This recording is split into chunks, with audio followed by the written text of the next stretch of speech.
हे students, welcome back. तो अब तक के चैप्टर में हमने वैल्यू के बारे में काफ़ी कुछ जान लिया है। हम देख चुके हैं कि वैल्यू जो है वो एक 11 ईयर ओल्ड बच्चा है जो कि अपने घर को छोड़कर, जो कि एक विलेज में था, उसे छोड़कर वहाँ से भागकर आ गया है चेन्नई। और यहाँ पर रेलवे स्टेशन पर पहुँचने पे उसे मिलती है एक स्ट्रेंजर जिसका नाम था जया, जो कि उसकी खाना खोजने में मदद करती है और कहती है कि चलो तुम मेरे साथ चलो। और ये उसके साथ चलने को तैयार हो जाता है क्योंकि इसके दिमाग में ये बात आती है कि ये जो लड़की है जया, इसे तो सब कुछ पता है इस शहर के बारे में। मैं तो बिल्कुल नया हूँ, मुझे कुछ भी नहीं पता। तो अगर मैं इसके साथ रहूँगा तो मैं यहाँ पर सरवाइव कर पाऊँगा। और ये जया के साथ ही चलने लगता है और देखते हैं अब ये कि ये जया इसे कहाँ पर लेकर जाएगी। राइट, तो आइए शुरुआत करते हैं आज के लेक्चर की अपने चैप्टर चिल्ड्रन एट वर्क के पार्ट 3 के साथ, जिसका नाम है एक्सेप्टिंग हिज फेट। देखते हैं क्या कहा गया है। तो बाकी दोनों पार्ट्स की तरह ही यहाँ पर भी मुझे पहले 3 पॉइंटर्स गिवन है।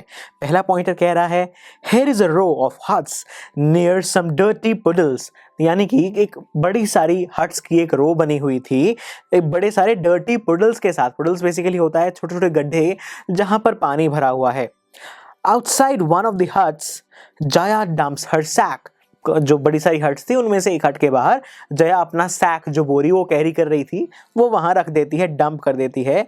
Grateful to his friend Velu thinks of the days ahead, और ये लास्ट में कहा गया है कि अपने फ्रेंड को थैंक करते हुए वो फ्यूचर के जो डेज हैं उनके बारे में सोचना स्टार्ट करता है। Jaya and Velu walked along the roads for half an hour until they came to a bridge across a dirty trickle of water। तो ये जया और वेलू जब एक साथ चल रहे थे, मतलब कि बेसिकली जो वेलू है जब जया के साथ जा रहा था, तो about half an hour walk करने के बाद वो एक ब्रिज के पास पहुंचे जहां पर कुछ कुछ कहीं कहीं जगहों पर गंदा सा पानी इकट्ठा हुआ था।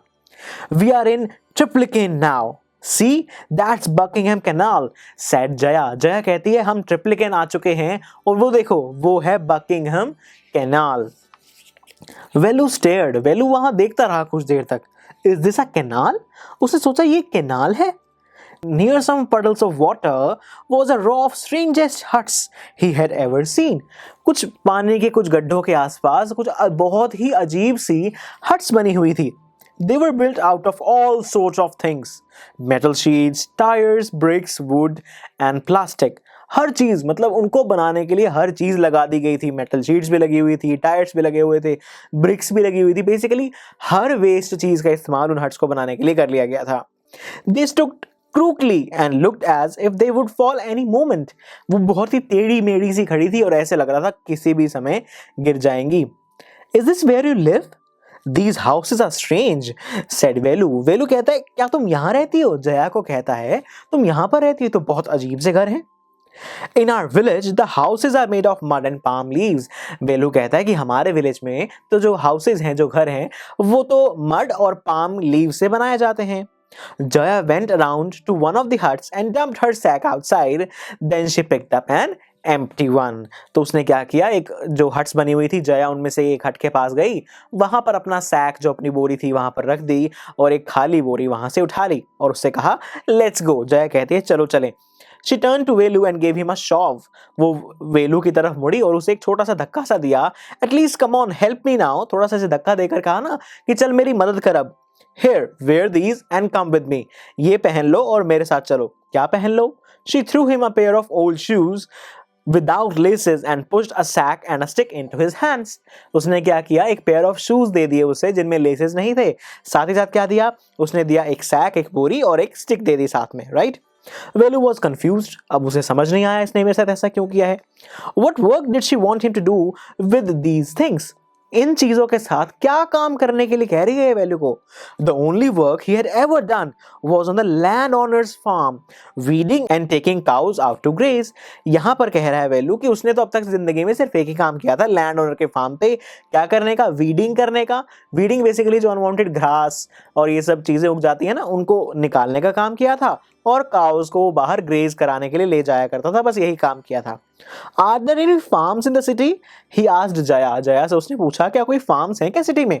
She laughed and thumped her stick on the ground। उसको ये बात सुनते ही इतनी हंसी आई कि वो जोर जोर से हंसने लगी और अपने स्टिक को जमीन पर थंप करने लगी, यानी कि मारने लगी। Farms? There are no farms here। We are rag pickers. नहीं नहीं, यहाँ तो कोई फार्म्स नहीं है, हम रैग पिकर्स हैं, हम तो कचरा उठाने वाले हैं। वेलू कहता है rag pickers, see my sack full of things I collected. Jaya कहती है देखो देखो मेरे पास मेरा बैग देखो, मैंने कितनी सारी चीजें इकट्ठी करी हैं। कलेक्टेड फ्रॉम वेयर, कहां से कलेक्ट करी है, कहां से इकट्ठी कर रही है तुम ये चीजें? वेलू पूछता है from rubbish bins where else, और वो कहती है ऑब्वियसली कचरे के डब्बों में से हम ये सामान इकट्ठा करते हैं। You collect rubbish, Velu had never heard of such a thing. Velu ने तो ऐसा कभी नहीं सुना था कि लोग कचरा भी इकट्ठा कर सकते हैं। ए ब्लॉकहेड, ये कह रही है जया, अरे फूल, इट्स नॉट एनी रबिश, ये कुछ गंद, ऐसे कोई गंद कचरा नहीं है। Only paper, plastic, glass and such things, सिर्फ पेपर है, प्लास्टिक है, ग्लास है और ऐसी ही कुछ चीजें हैं। वी सेल इट टू जाम बाजार जग्गू, और हम ये सारी चीजें जाम बाजार जग्गू को बेचते हैं। वेलू वॉज पजल्ड, अब वो उसको समझ ही नहीं आ रहा था कि गंद को कोई इकट्ठा कर रहा है तो कोई इस गंद को खरीद भी रहा है। भला कौन ऐसा है जो रबिश को खरीदना चाहेगा? देखिए वेलू क्या सोच रहा है। He had heard of people throwing away rubbish, but why would anyone want to buy any rubbish? उसको समझ नहीं आ रहा था कि लोग तो गंद फेंकते हैं, रबिश को बाहर फेंकते हैं, तो कोई रबिश खरीदेगा क्यों? Who's जाम बाजार जग्गू? वेलू पूछता है जाम बाजार जग्गू कौन है? Why is he buying all this? वो सब ये रबिश खरीदता ही क्यों है? You think he buys it for show? तुम्हें लगता है ये ऐसे खरीद लेता है? वो बोल रही है जया, बिना किसी मतलब के खरीद लेता है। He sells it to a factory. Come on, I don't have time to waste like you. वो कहता है, जया बताती है उसे कि ऐसे नहीं खरीद लेता, जितना भी सामान हम उससे बेचते हैं वो सारा सामान एक फैक्ट्री में बेचता है। बेसिकली वो फैक्ट्री क्या रही होगी? एक रिसाइकलिंग फैक्ट्री होगी, जहां पर पेपर, प्लास्टिक, ग्लास, इन सब चीजों को रिसाइकिल किया जाता है।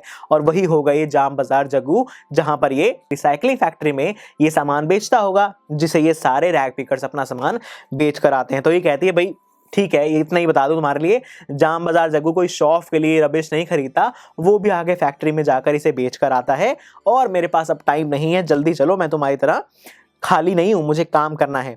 वेलू डिड नॉट मूव, वेलू वहां से नहीं हिला। He hadn't run away and come to this new place to dig through garbage bins. वो कहता है कि नहीं, मैं यहां पर कुछ ऐसे कचरे के डब्बों में से सामान इकट्ठा करने के लिए नहीं आया हूं। Jaya poked at him with her stick, और जया कहती है अपनी स्टिक से उसे पोक करती है, उसे थोड़ा सा मारती है। लुक हियर, शी शाउटेड, चिल्लाई वो उसके ऊपर। If someone gets there before us we don't get anything, अगर हमारे से पहले उस कचरे के ढेर तक कोई पहुंच गया तो हमारे को कुछ नहीं मिलेगा। Don't just stand there posing, वहां पर अपना पोज बनाते हुए, टाइम वेस्ट करते हुए खड़े मत रहो। Big hero, I am trying to help you, who filled your stomach today? Jaya कहती है मैं तुम्हारी मदद कर रही हूँ, ज्यादा मेरी तरफ ऐसे गंदी नजरों से देखने की जरूरत नहीं है कि मैं ये क्या काम करती हूँ क्या नहीं करती, आखिर मैं काम तो कर रही हूँ। और जरा बताओ तुम्हारा पेट सुबह किसने भरा था, तुम्हें खाना किसने खिलाया था, बताओ जरा मुझे, ये उसे डांटते हुए कहती है। Velu scratched his head and sighed, उसने अपना सिर खुजाते हुए ऐसे साय किया, ऐसे सांस लिया। I'll do it for now, he thought, until I find a better job. अभी के लिए मैं यही काम कर लेता हूं जब तक मुझे एक अच्छी जॉब नहीं मिलती। तो वेलू जो है वो इस बात को मान जाता है, यानी कि उसके सामने जो उसका फेट, जो उसकी किस्मत आई है, वो इसे एक्सेप्ट कर लेता है। दैट मीन्स हमारे थर्ड पार्ट को जो नाम है that is accepting his fate, ये बिल्कुल ठीक है, क्योंकि वेलू के सामने जो काम आया फिलहाल के लिए उसने इस काम को अपनाने की सोची कि हाँ चलिए अभी के लिए यही काम सही है, जब मुझे एक सही सी जॉब मिल जाएगी तब मैं ये काम करना छोड़ दूंगा। और इसी के साथ हमारा ये जो चैप्टर है ये कंप्लीट हो जाता है और हमें हमारे सभी सवालों के जवाब मिल चुके हैं कि वेलू ने अपना घर क्यों छोड़ दिया, क्योंकि इसके फादर जो थे वो इसे मारा करते थे। ये अपने फादर की मार से बहुत परेशान था, राइट। ये अपनी जो घर छोड़ के आ गया चेन्नई में आकर मिले इसे एक स्ट्रेंजर, और वो जो स्ट्रेंजर जया थी वो इसके लिए कोई मुसीबत नहीं बल्कि इसकी एक वेल विशर साबित हुई, जो कि इसके फ्यूचर के लिए कुछ करना चाह रही थी। फ्यूचर के लिए क्या होगा क्या नहीं होगा ये तो बात की बातें हैं, लेकिन प्रेजेंट के लिए तो जया ने इसकी बहुत हेल्प की। वेलू के पास सरवाइव करने के लिए कोई भी चांसेस नहीं दिख रहे थे, उसे कुछ समझ नहीं आ रहा था कि उसे क्या करना चाहिए, लेकिन जया ने उसे गलत या सही लेकिन कम से कम एक रास्ता तो दिखाया कि हाँ फिलहाल के लिए तुम अपना काम इससे चला सकते हो, बाद में जब तुम्हें एक ठीक ठाक सी जॉब मिल जाएगी तब तुम ये काम छोड़ देना, ऐसा वेलू ने लास्ट में सोचा। तो इसी के साथ हमारा ये जो चैप्टर है यहाँ पर कंप्लीट हो जाता है। तो चलिए फिर नेक्स्ट लेक्चर में मैं आपको एक बार ओवरऑल इस चैप्टर का व्यू दे देता हूँ और आपको एक बार रिवाइज करवा देता हूँ, ताकि जो हमारे जितने भी मिसिंग लिंक्स अगर कहीं रह गए हैं तो वो अच्छे से ज्वाइन हो जाएं। तो चलिए फिर अब मैं मिलता हूँ आपसे नेक्स्ट लेक्चर में, जहाँ पर हम इस चैप्टर को रिवाइज करेंगे।